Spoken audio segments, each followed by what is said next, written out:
pastor Júnior vai estar trazendo a palavra de Deus e representando aqui a nova geração. Amém, irmão?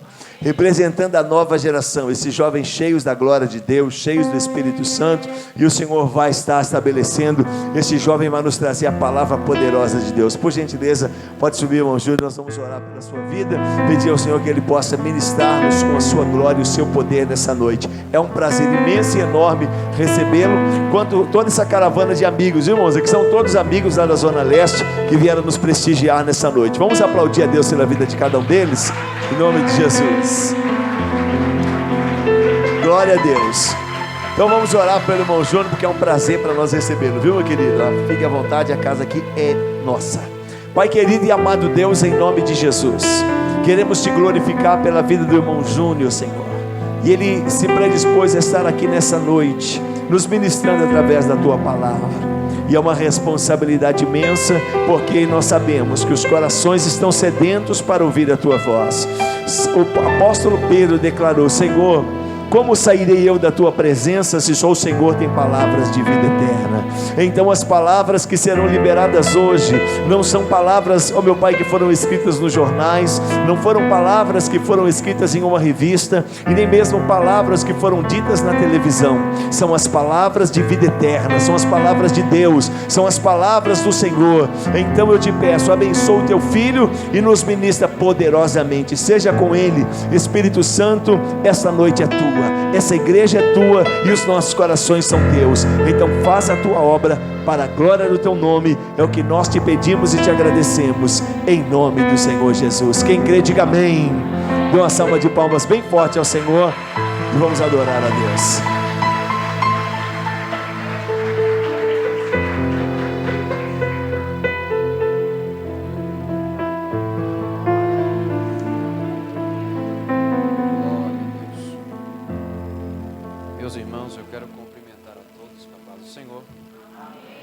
Amém. O varão do som, me dê mais um pouco de microfone, por gentileza.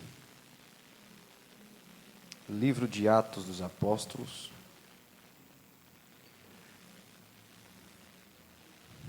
capítulo de número 12.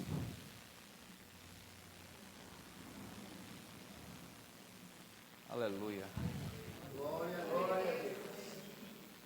Livro de Atos dos Apóstolos, capítulo de número 12.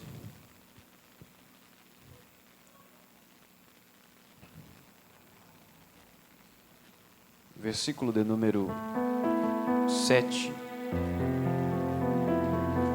e o versículo de número 8.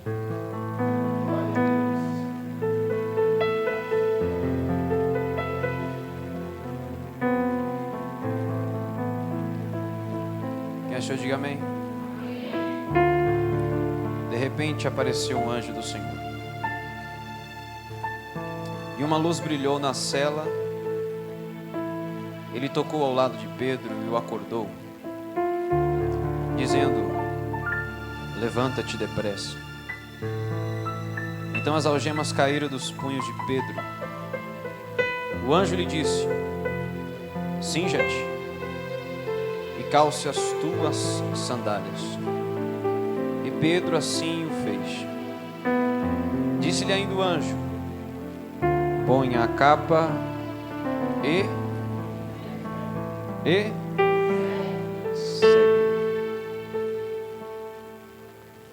Amém? Quero aqui louvar a Deus por mais um dia a qual Ele me dá saúde. É de tamanha importância nós sabermos que se nós estamos falando, vendo, ouvindo, é porque Deus permitiu. Quero louvar a Deus também pela vida dos meus irmãos que congregam ali junto comigo, no mesmo ministério: Felipe, Thaís, Tiane, Jorge, Paulo, a minha esposa Lídia, aquela moça linda ali, ela é minha esposa, e o meu irmão, amigo Bruno, qual louvor aqui. Eu louvo a Deus pela vida do pastor Miranda. Eu coloquei Pereira na minha cabeça, não sei de onde eu tirei Pereira. Mas eu louvo a Deus pela sua vida. E louvo a Deus pelo ministério que o Senhor tem levantado. Eu venho dizer a todos vocês que se em algum momento, tanto da mensagem como no louvor, se Jesus não estiver nele ou no louvor, pode ter certeza, foi em vão cada palavra. O único foco aqui é a presença de Jesus. Sei o tamanho da importância que há em transmitir a cada palavra que a Bíblia me mostra. Sei do tamanho da importância que há em viver o que Jesus nos ensinou. Quando eu era criança, eu queria ir para o monte. E uma irmã olhou para mim e disse assim: você não pode ir para o monte. Eu disse: por que eu não posso ir para o monte? Porque você é criança ainda. Eu disse: por isso eu não posso ir para o monte? Ela falou: é. Ela disse: lá é muito sério. Lá as coisas são muito sérias. Eu cresci com isso na minha cabeça. Só que um dia eu parei para analisar e para pensar. E eu cheguei a uma conclusão.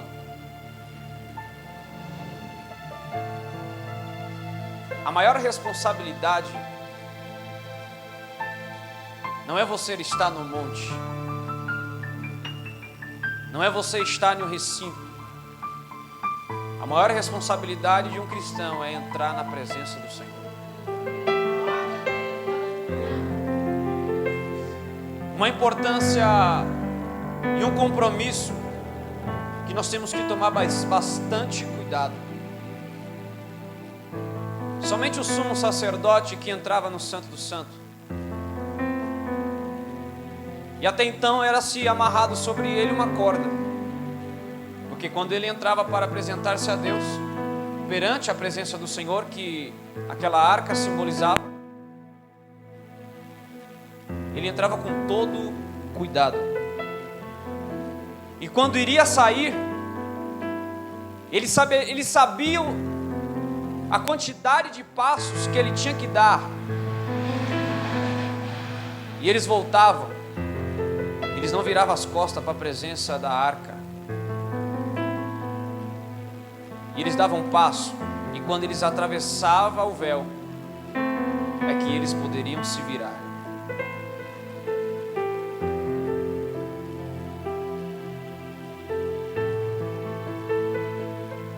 Nós acabamos aqui de ler um verso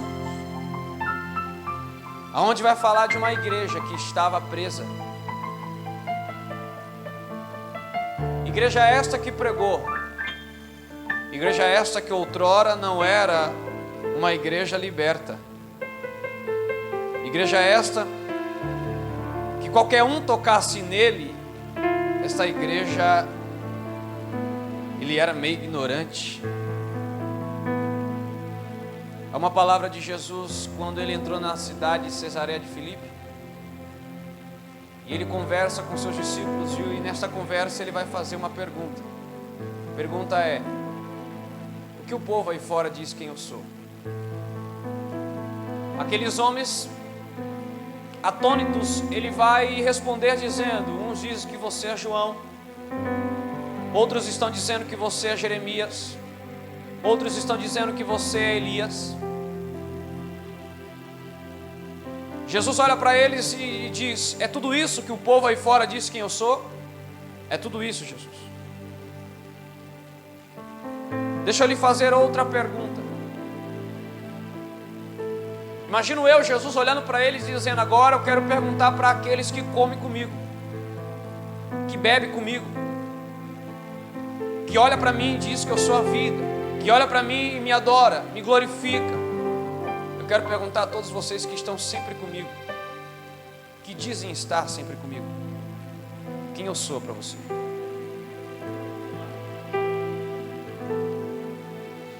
Naquele momento estava sendo edificada uma igreja. E a igreja cresceu, ou melhor, nasceu. ouvindo a sua primeira palavra. E Jesus está dizendo: eu vou levantar a minha igreja, mas a minha igreja tem que guardar consigo e sempre perguntar-se a si mesmo: quem é Jesus para mim?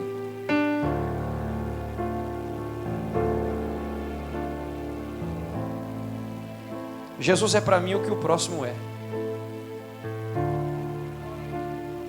Porque da forma que eu sou com o meu próximo, eu estou sendo com ele. João foi bem claro em suas epístolas quando ele diz assim: você que diz que tem comunhão com o Pai, mas não tem com o teu próximo, você está pecando, porque se torna uma mentira. A igreja se edificou ouvindo palavras duras. Mas por que palavras duras? Porque essas palavras duras fez ele se firmar. Em nenhum momento a igreja cresceu ouvindo que ia ganhar uma chave, um carro. Mas sim, a igreja aprendeu a lutar pelo que ela queria. Quer um exemplo? Jesus deixou esse exemplo. Eu abro um parênteses para dizer a todos vocês: quer uma casa própria? Trabalhe bastante, acorde cedo, vá para o teu serviço e lute a cada dia, que Deus vai te honrar. Agora, o que era focado na missão que Jesus veio fazer era o seu ensinamento, porque milagre era a obra secundária de Cristo. A primordial era ensinar o homem a ser alguém.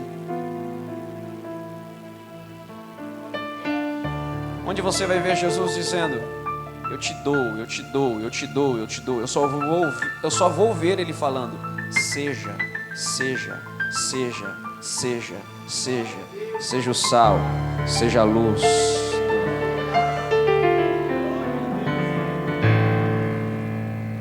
Os discípulos aprenderam muito bem que a obra primordial era esta. Até porque nós temos Atos dos Apóstolos, Lucas escrevendo, e Lucas não foi um discípulo de Jesus. Ele sim foi um discípulo de Paulo, um médico, um homem que pesquisou muito sobre a vida de Cristo. E ele vai começar em seu livro, tanto em Lucas, no seu livro com seu próprio nome, em Atos, ele vai dizer que ele pesquisou tudo aquilo que Jesus fazia e ensinava, até o tempo que ele foi levado aos céus. E uma palavra ficou marcada no coração dos discípulos, dos apóstolos, onde Jesus diz: eu subirei, mas não deixarei vocês só. Clamarei ao Pai, e o Pai enviará o Consolador. E quando vocês receberem o Espírito Santo, vocês sereis minha testemunha em Jerusalém, em Samaria e até os confins da terra. O que eles fizeram? Será que cada um foi para a sua casa? Cada um foi para um canto, se desviou? Não. E a Bíblia vai dizer: e todos subiram para o aposento. E todos os dias, reunidos, eles clamavam ao Senhor. Primeira coisa, para verdadeiramente, se você quer ver se uma igreja é cheia do Espírito Santo, contemple se tem comunhão no meio dela. Porque o Espírito Santo não se envolve em meio à divisão. O Espírito Santo não está no meio daqueles que acham que canta mais que o outro. O Espírito Santo não está em pregação que um acha que prega mais que o outro. Deixa eu dizer bem claro e abrir mais o leque a todos vocês: o grande aqui não é eu, o grande aqui não é o líder, o grande aqui não é o cantor, o grande aqui não é o tocador, o grande aqui não é a irmãzinha que sabe fazer todas as notas musicais, mas o grande aqui é o nome do Senhor, que fez os céus e que fez a terra.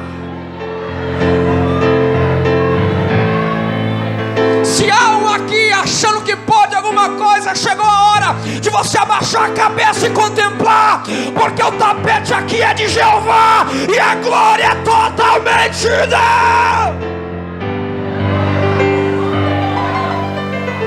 Aleluia! Glória a Deus! Porque eles estavam todos os dias orando, clamando em comunhão, um ajudando ao outro, porque ele sabia que alguma hora o Espírito Santo ia descer. 120 pessoas homens e mulheres reunidos em um só lugar. Eles tiram a sorte de homens para ficar no lugar de Judas ou Iscariote. A história vai se prosseguindo e nós vamos ver que quando estavam todos reunidos no dia da festa do Pentecoste, vem um som. Como que é? Segura aí, varão.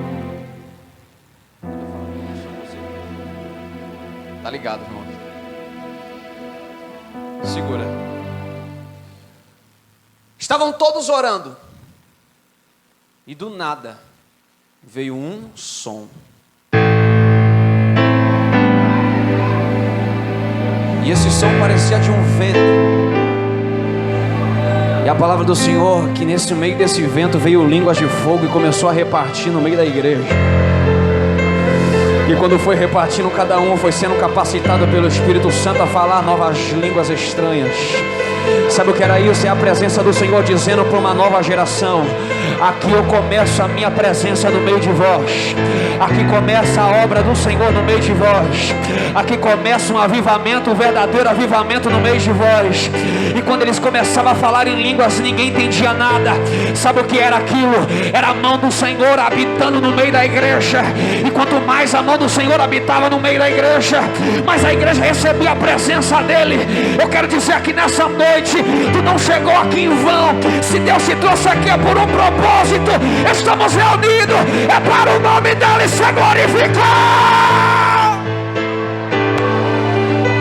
Olha para o irmão que está do seu lado, pega na mão dessa pessoa do teu lado, por gentileza.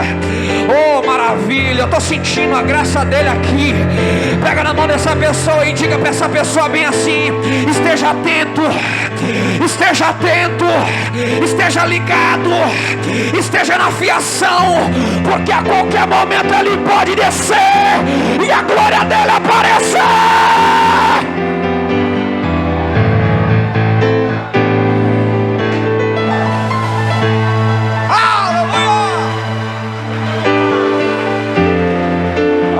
E a glória totalmente dele.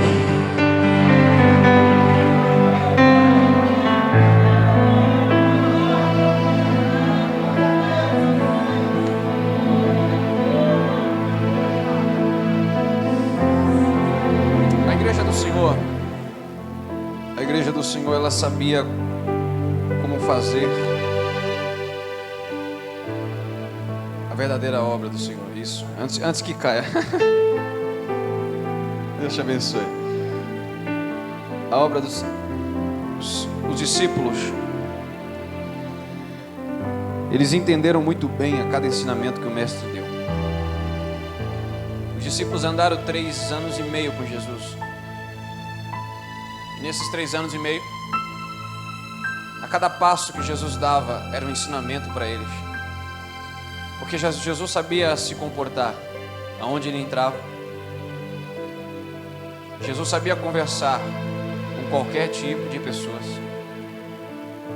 Jesus sabia ter comunhão com qualquer um.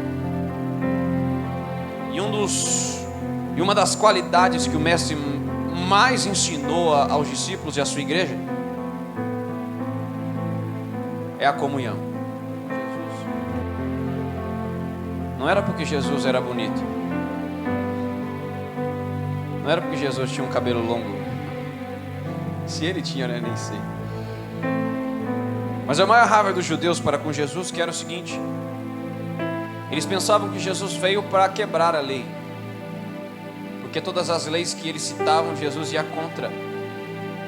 Mas Jesus não veio quebrar a lei, até porque ele deixa claro, bem claro no livro de Mateus, que ele não veio abrogar, ele não veio quebrar, ele não veio aniquilar a lei. Ele apenas veio cumprir. A palavra cumprir quer dizer algo, terminar aquilo que não foi. Então vemos que Jesus não veio quebrar a lei, Jesus veio quebrar a letra da lei. Por que Jesus veio quebrar a letra da lei? Me prove isso, Júnior, eu te provo. Está vindo os mestres, homens doutorados, cheios de letras, e eles trazem uma mulher rastejando ela no chão, e está Jesus sentado. Eu vou sentar aqui, tá, pastor? A minha igreja não pode fazer isso não. Ai. está Jesus sentado e ali ele está escrevendo.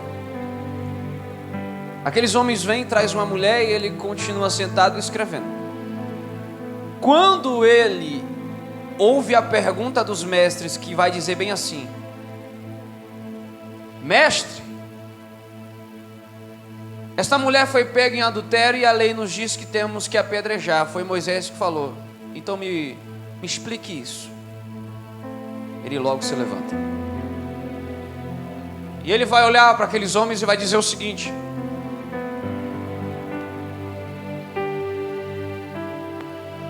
quem não tem pecado, atire a primeira. E ele volta a escrever. Ele se senta de novo e volta. Como assim? O que ele está escrevendo ali? Deuteronômio capítulo 9 vai nos dizer que pelos dedos de Deus foi escrito as leis.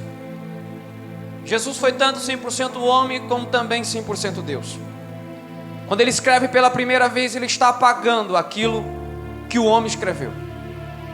E na verdade ele está escrevendo uma nova lei. Porque a primeira lei dizia que tem que ser apedrejado aquele que cai em adultério. Mas também eles se esqueceram que para a mulher ser apedrejada tinha que trazer o homem consigo. E ele escreve novamente uma nova lei. Na primeira ele está quebrando a letra, e na segunda ele está colocando graça nela.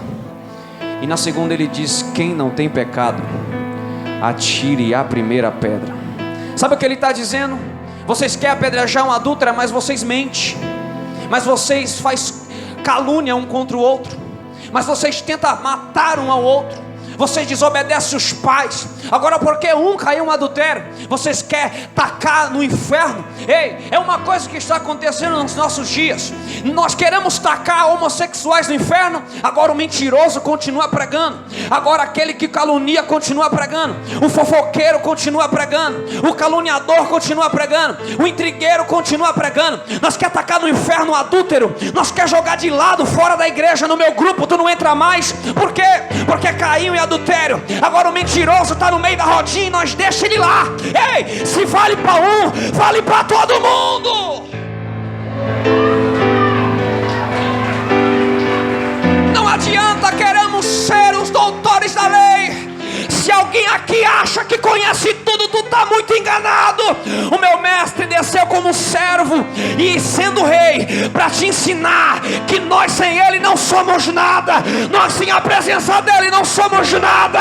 Nós sem a graça dele, nós não somos nada.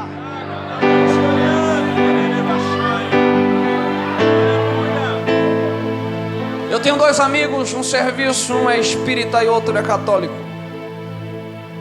Esses dias atrás eu conversando com o espírita, eu disse para ele: me dá uma Bíblia sua. Ele me deu uma Bíblia, o Evangelho segundo Allan Kardec. Ele disse: Júnior, você está pedindo isso? Eu falei: tô. Mas peraí, você é evangélico? Eu falei: e daí que eu sou evangélico? O que me muda? O que muda eu de você? Eu sou gente como você. Eu quero entrar num assunto onde eu sei que mexe e dá um pouco de choque. Quando o assunto é santidade. Por quê? Porque até hoje muitos não chegam à conclusão do que é ser santo. Para muitos ser santo hoje é colocar uma saia até o pé. Para outros é andar de gravata e terno. É santidade. Agora para Jesus é diferente. A santidade se divide em três. Primeiro, ser humano. O que é? Santidade é ser humano. Por que ser humano? Jesus era santo? É ou não é? Ele não era santo? Ele andava mais do lado dos santos ou dos sujos? Ele andava mais do lado de quem? Ele se contaminou?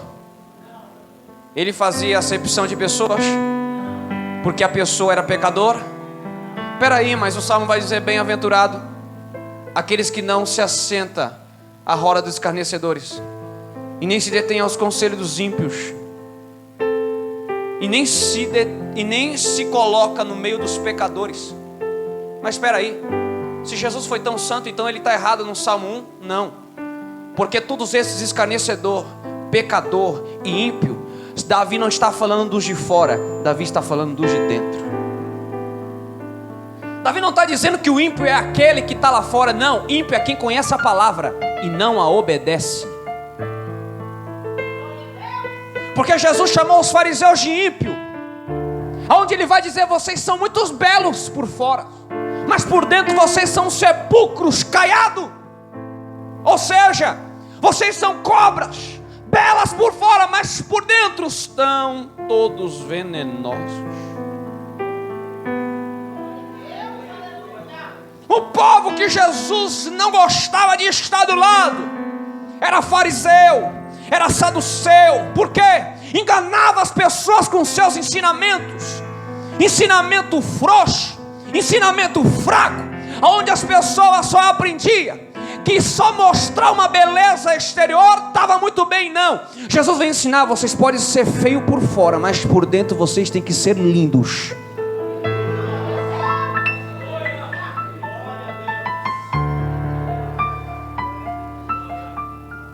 Ele extraía a santidade, mas extraía no meio dos sustos. Quando uma mulher era jogada de lado, o santo pegava a mulher, levantava a mulher e dizia para ele: alguém te condenou? Ninguém me condenou. Vai, eu também não te condeno. Quando jogaram aquele homem para fora do templo, quem te curou foi um homem, o Filho de Deus. E quem é ele? Ele está pregando lá. Me mostre ele. Foram até Jesus, jogaram o homem para fora, porque Jesus o curou. E é o que acontece nos nossos dias. Jogam nós para fora, porque muitas das vezes nós queremos mostrar o que Jesus nos deixou. Mas não, o que impera hoje é o antropocismo. O que é isso, Júnior? É o homem que comanda. É o homem que fala. É o homem que diz como tem que ser. Mas se esqueceu que a igreja não é do anjo, é o anjo da igreja. Jesus deixou bem claro: Pedro, não é sobre você que eu vou edificar minha igreja, mas é sobre esta pedra. Que pedra? A palavra pedra significa petras no grego, que quer dizer pedra rochosa. Não é sobre Pedro, porque Pedro é pedra pequena. Se colocasse a igreja fundada sobre Pedro, a igreja podia cair, a igreja podia parar, a igreja podia ser atacada. Agora sobre a rocha, a igreja não para, a igreja não cai, a igreja não se abala, porque ele deixou bem claro: aquele que é firmado sobre a rocha, pode vir um vento, a tempestade, mas a igreja não se abala, porque ela está firmada é na rocha. Em quem você está firmado? Em quem você está firmado? Levante a mão direita para cima, por gentileza, e declara bem alto, declara bem alto. Vamos ganhar da torcida do Corinthians, vamos aí então, vai. Diga bem alto assim: eu não estou firmado. Diga mais alto: eu não estou firmado. Em palavra persuasiva de homem, eu estou firmado é na presença do Senhor. Quem está firmado nela adora o Senhor nessa noite.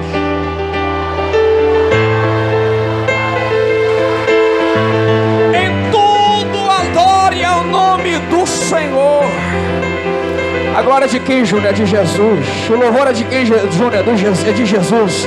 A honra é de quem? É de Jesus. A presença que tem que ser confirmada é de Jesus. Não é presença confirmada de fulano de tal, preleitor de tal, cantor de tal. Não, é presença confirmada do Espírito Santo de Deus. Esse culto aqui não é para massagear meu ego. Esse culto aqui é para adorar o nome dele.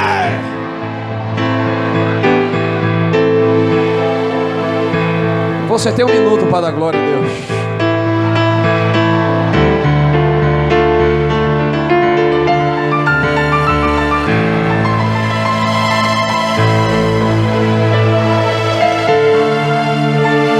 Ele não chegou aqui para olhar o teu pecado. Ele não está nem ligando se você pecou. A única coisa que ele está te falando é: os teus pecados estão sendo perdoados dele, e eu não me lembro mais. Ele não está nem aí. Se você é errante, Ele sabe que nós é errante, Ele sabe que nós é pecador, mas mesmo assim Ele nos ama, Ele nos quer, Ele nos aceita. Por quê? Porque Ele é santo.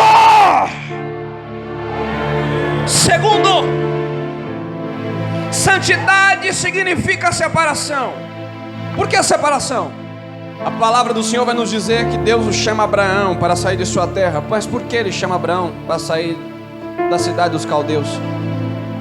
Porque ali a obra do Senhor na vida de Abraão poderia ser impedida. Era por isso que Abraão tinha que sair de tudo aquilo que contaminava a obra do Senhor. Até porque nós aprendemos com Jesus que quando esses mestres da lei vinham querer contaminar ele, o que ele fazia? Ia embora. Porque se os mestres não querem me ouvir, eu vou para quem quer me ouvir.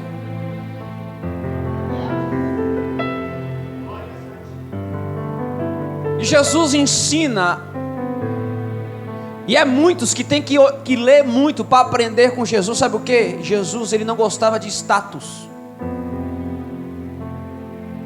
Jesus não tinha aparência, Jesus tinha nome.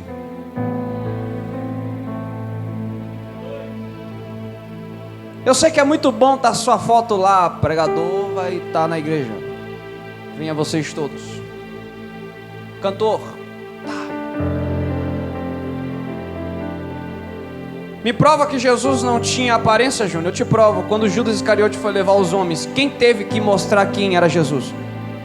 O próprio Judas, porque os outros não conheciam ele de aparência, só pelo nome.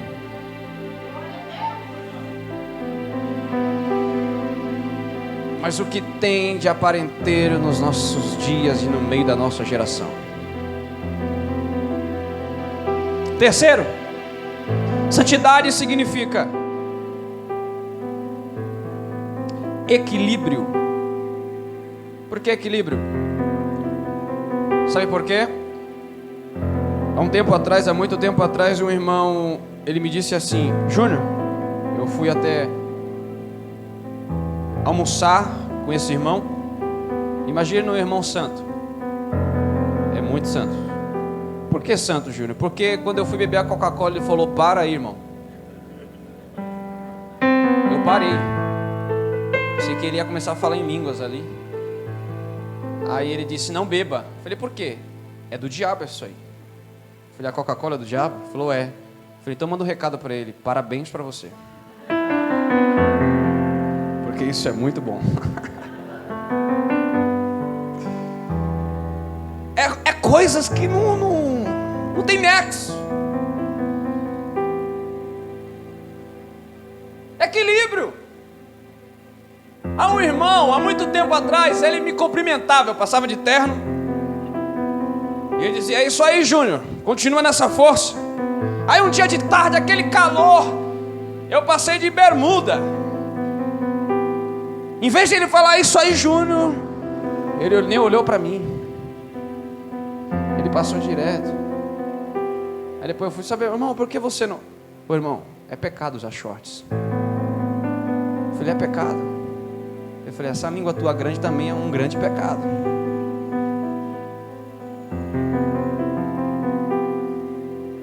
Estamos olhando santidade nas roupas.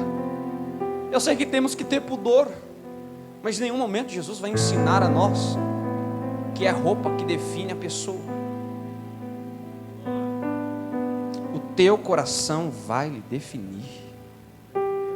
Porque aquilo que você pratica é o que estava aqui. Porque a boca fala do que o coração está cheio. Estão pregando aí dizendo que essa geração é uma geração que não conhece Bíblia. Mentira. Mentira. Essa geração não engole qualquer coisa. Essa geração é uma geração bereana, que quando Paulo pregava, eles olhavam na Bíblia se era verdade tudo que ele pregava. Essa geração não é geração besta não, é uma geração estudada. É uma geração que faz faculdade. É uma geração que não perde tempo na leitura. É uma geração que não é qualquer coisa que entra na cabeça. Então nós temos que aprender a isso. Sabe o que? Seja como Jesus foi. Tenha o coração de Jesus, tenha a mente de Jesus, anda como Jesus, pratica o que Ele praticou, fala o que Ele falou, ama como Ele amou, ajuda quem Ele ajudou, pratica o que Ele praticou, que aí sim a verdadeira obra vai começar. Vem comigo, eu tenho apenas 5 minutos para terminar tudo isso. Quando Pedro e a igreja cresceu em meio a tudo isso, a igreja aprendeu a viver dessa forma. Até então, quando Pedro rejeitou aquilo que Deus mostrou para ele, e ele disse: Senhor, como um bom judeu que eu sou, eu não posso me contaminar, eu não posso comer alimento contaminado. Aí Deus vai falar: Pedro, não fale, não critique aquilo que eu já abençoei, Pedro. Eu já abençoei, eu já limpei isso que estava sujo. Sabe o que ele estava mostrando para Pedro? Pedro, você é que vai pregar para os gentios. Mas Pedro rejeitou. Aí Deus vai e levanta o homem. Esse homem era zeloso, esse homem era ruim, ele matava os crentes. Deus levanta os matadores de crente, aqueles que olham e dizem: daí não sai nada, daí não vai nada. Ele só está se colocando no nosso meio para nos criticar. Mentira. A obra do Senhor está no meio daqueles que o homem não acredita. Porque quando eles olham para nós e vê: o que é isso aí? Um jovem pregando. Já olharam para mim e disseram: um jovem pregando, menino, não conhece nada. Aí um dia eu fui sentar com um, ele ficou todo perdido. Eu olhei para ele e falei: pastor, não quero ser mais que você, mas deixa eu te mostrar uma coisa. Eu leio Bíblia, não é qualquer coisa que vai entrar na minha cabeça, não é qualquer comida que eu vou comer. Essa geração não é uma geração perdida, não. É uma geração que Paulo aprendeu e nos mostrou o verdadeiro caminho. Em todas as epístolas paulinas, podem ser palavras diferentes, mas é no mesmo intuito, é no mesmo foco, é no mesmo propósito. Que propósito é esse? Seguir o quê? Seguir o alvo, porque esse alvo te dará vida eterna. A igreja crescia de uma tal maneira que começaram a perseguir ela, e tudo que o homem queria era parar a adoração dela. Logo, quando é colocado o Herodes Agripa I sobre a liderança, sobre Jerusalém, esse Agripa I, ele é filho de Aristóbulo com Berenice e é neto de Herodes o Grande. Esse menino, ele cresceu e ele tinha uma grande amizade. Com os judeus. Logo, nós vamos observar, amados irmãos, nós vamos ver que ele, com essa amizade com os judeus, a cada dia ia crescendo, a cada dia ia evoluindo, porque a cada dia mais ele ia fazendo tudo o que o judeu queria. Até então, ele coloca no seu coração empreender aos discípulos, aos apóstolos. Ele vai, mata Tiago, filho de Zebedeu, irmão de João, e quando mata Tiago, ele coloca novamente em seu coração em ir até no meio dos discípulos e prender a quem? A Pedro. Glória a Deus. Quando ele prende a Pedro, ele vai colocar Pedro em meio ao cárcere e do lado de soldados. Quando ele coloca Pedro ao lado de soldados, creio eu que Pedro se assenta ali e ele começa, como a Bíblia diz, a dormir. A igreja começou a dormir, a igreja caiu no sono. Penso eu que a igreja estava muito cansada, pensando que era o último dia dela. Logo, quando a igreja pensava isso, Deus lá do céu estava ouvindo um clamor. Que clamor é esse? Um clamor de um povo que estava juntos, comunhão, orando e clamando ao Senhor. Quando eles estão clamando, o Senhor lá do céu, ouvindo a oração daquele povo, chama o anjo. E quando chama aquele anjo, o anjo se achega à presença do Senhor, e o Senhor diz: olha, está vendo aquele povo ali? Sim, aquele povo está clamando por aquela igreja que está presa ali. Sim, você vai até aquela igreja, e quando você chegar lá, você acorda ela e manda 5 mensagens que eu estou enviando a ela agora. Ele manda um anjo, e o anjo chega, e a Bíblia vai dizer que a glória do Senhor resplandece no meio do cárcere, que a presença do Senhor resplandece no meio do cárcere. E quando resplandece, o Senhor, ou melhor, o anjo, ele toca do lado de Pedro e diz: Pedro, primeira ordem, levanta-te depressa. A palavra levantar é tomar uma atitude. A palavra levantar é pôr-se de pé. A palavra levantar é tomar uma postura e prosseguir em frente. Toca do lado do seu irmão aí. Toca bem do lado dele. Toca bem do lado dele e diga para ele ou para ela: é tempo de tomar uma atitude. É tempo de pôr-se de pé. Vamos parar de ficar sentado achando que tudo acabou por aqui. Acabou não, a obra continua. Quem disse para você parar de pregar? Não para não. Quem disse para você parar de orar? Não para não. Quem disse para você parar de cantar? Não para não. Mesmo se o diabo tentou parar a marcha que Jesus colocou na tua vida, mas essa é a noite que Jesus manda um anjo para olhar para você, para tocar do seu lado e dizer o seguinte: toma uma atitude agora. Toma uma atitude agora. Toma postura agora. É tempo de pôr-se de pé, porque a obra não termina aqui, ela continua. Prossiga, prossiga. Sacode essa pessoa do teu lado e diga: prossiga, prossiga. Diga para ele: não para não, não para não. Vai, vai, diga: não para não. A obra continua, a obra continua, a obra continua, a obra continua, a obra continua, a obra continua. Continua. Adora ele, adora ele, adora ele, adora. A obra continua. A obra continua. Quem disse que palavras negativas vai parar a igreja? Palavras negativas não param a igreja. Pode fazer milhões de leis lá no Senado para matar a igreja não morre, porque a igreja está firmada na palavra.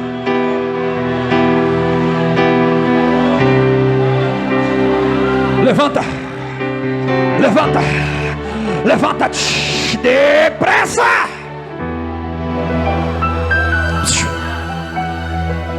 Pedro levantou assustado e o anjo disse: ei Pedro, cinja-te. O que é se cingir, Júnior? Os judeus andavam de túnica, varão. Era túnica. Eles tinham que, para viajar, para ir trabalhar, eles tinham que levantar a túnica e prender o cinto de couro. Isso se chama cingir os lombos. O que é que Paulo vai dizer para os romanos? Se revista do Senhor Jesus Cristo e não fique premeditando como satisfazer o desejo da carne.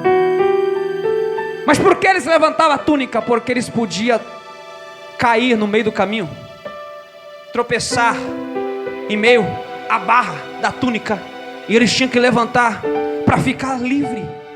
A mesma coisa é a igreja. Se a igreja não se firmar em Jesus, a igreja ela pode cair. Porque estamos vendo muitas pessoas deixando para trás a obra, porque estão se esquecendo de se cingir. Terceira ordem: quando ele cingiu os lombos, o anjo disse: Pedro, calce as tuas sandálias. Vemos Paulo no livro de Efésios ensinar sobre as armaduras, e ele dizer: calçai as sandálias do evangelho da paz.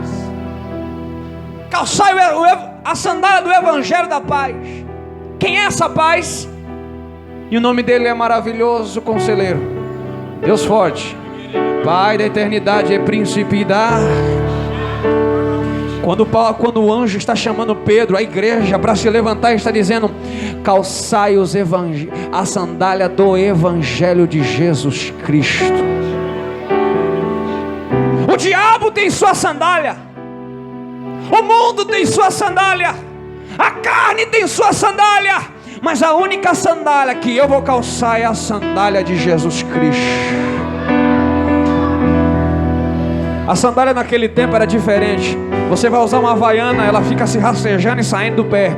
A sandália de antigamente, quando Paulo ele olha as armaduras, ele está tirando exemplos dos soldados romanos, aonde tinha tiras e era amarrada sobre os tornozelos. A sandália era firme. Eles poderiam correr para onde for.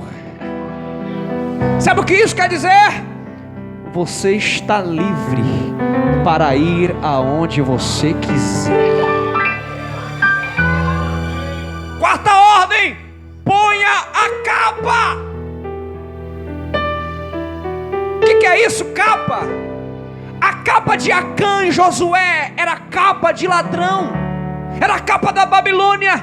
A capa de Elias era a capa de profeta. A capa de Bartimeu era uma capa de desonra, aonde olhavam para ele e diziam: essa capa é para quem quer mendigar à beira do caminho. Era uma licença que ele pedia para os romanos e dava-se uma capa a ele. Era a capa de mendigo. E a capa de Pedro, essa é a capa de pregador. Quando o anjo pede para ele pôr a capa, quer dizer: Pedro, tu deixou de lado o ministério, tu deixou de lado a chamada, e tu disse consigo mesmo: aqui acaba a minha jornada. Mas eu lhe digo, pega de volta, porque não acaba aqui não. Ficamos de pé, por gentileza.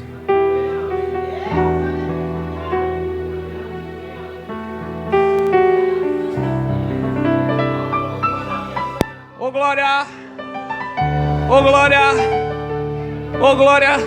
Pastor, posso descer aqui? Ô glória. O Senhor anjo disse para Pedro: vem aqui, pastor, por gentileza. O Pedrão. Pedro está de pé, levantou, tomou atitude, sim. Cingiu os lombos. Está preso aí, sim. Calçou as sandálias. Está firme.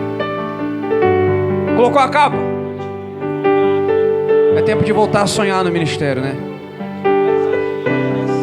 É tempo de voltar a acreditar que tudo aquilo que foi prometido não acabou, não. Ele vai cumprir. Está tudo pronto, Pedro. Só que tem um porém.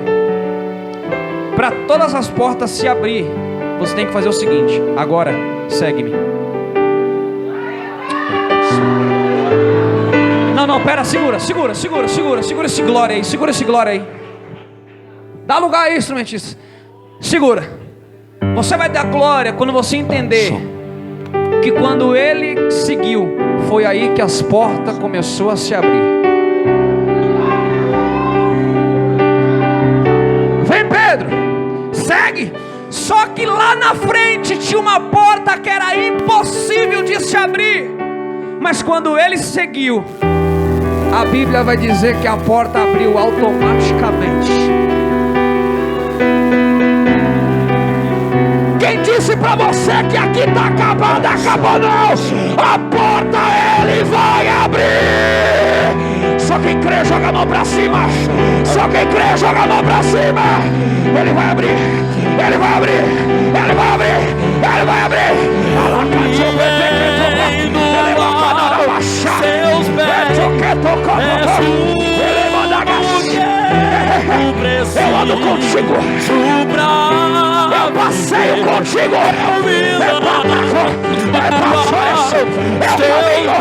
eu tô contigo nessa guerra.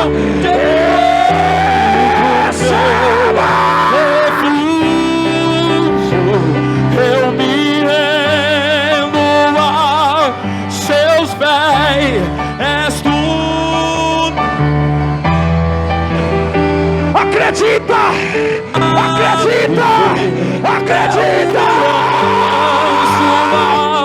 Seus braços. Ei! Abraça uma pessoa que está do teu lado. Abraça ele, abraça ela, abraça. Continua abraçado aí, abraça. Procure uma pessoa. Procure. Porque esse vento que soprou sobre aquela casa vai começar a soprar aqui agora. Eu conto 1, eu conto 2, eu conto 3, eu conto 3. Pega ele, segura. Eu me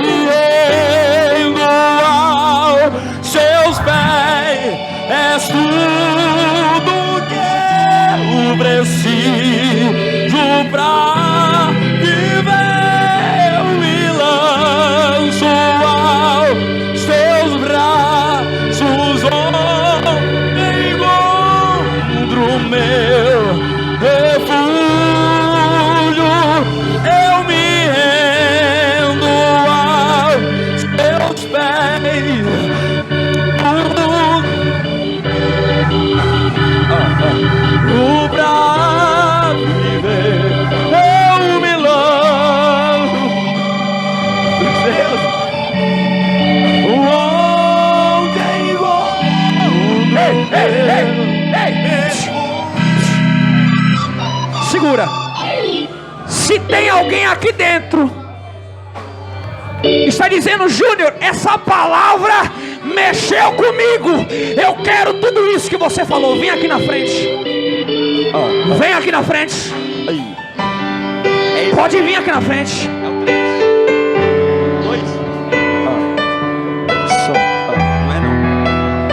A obra é dele, a glória é dele, o louvor é dele. Isso aí, chora, limpa a alma, limpa tudo. Eis-me aqui. É isso aí, deixa ele te usar. A tua história não vai ser mais a mesma. Ele vai mudar a tua vida a partir de hoje. Eis-me aqui. Quem veio adorar, adora. Espírito Santo de Deus, Espírito Santo, começa a trabalhar aqui. Começa a trabalhar, Senhor, em nome de Jesus. Oh, glória a Deus. Oh, glória a Deus. Ei, pega na mão dele. Alabaracamcho, yes. Fecha os seus olhos. O Senhor me disse aqui agora: diga para eles que eu quero começar uma nova jornada na vida deles.